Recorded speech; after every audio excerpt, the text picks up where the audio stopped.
Mahabub Nagar parliament పరిధిలోని ఉర్కొండ మండలం ఇప్పపాడు గ్రామంలో తెలంగాణ రాష్ట్ర తొలి ముఖ్యమంత్రి కల్వకుంట్ల చంద్రశేఖరరావు బలపరిచిన మహబూబ్ నగర్ ఎంపీ అభ్యర్థి మన్నే శ్రీనివాసరెడ్డి గెలుపు కోసం మహబూబ్ నగర్ జిల్లా బీఆర్ఎస్ పార్టీ అధ్యక్షులు జడ్చర్ల మాజీ శాసనసభ్యులు లక్ష్మారెడ్డి ఆదేశాల మేరకు భారత రాష్ట్ర సమితి ఆధ్వర్యంలో పార్లమెంటు ఎన్నికల ప్రచారంలో భాగంగా ఇప్పపాడు గ్రామంలో గడప గడపకు తిరుగుతూ Mahbubnagar BRS party MP అభ్యర్థి మన్నే శ్రీనివాసరెడ్డికి ఈ నెల 13వ తేదీన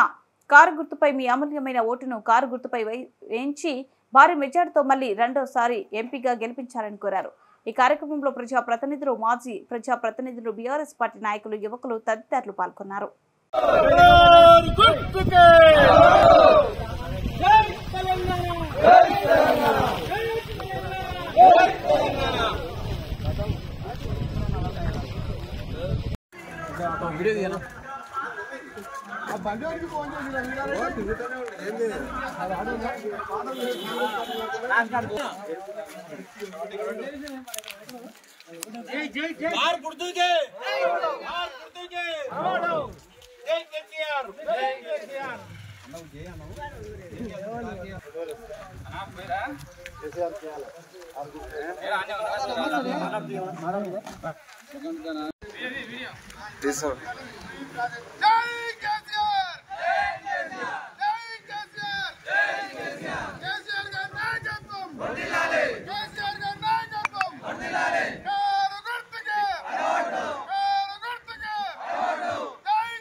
बोलो जय तेलंगाना जय तेलंगाना केसीआर गाరి నాయకత్వం వర్ధిల్లాలి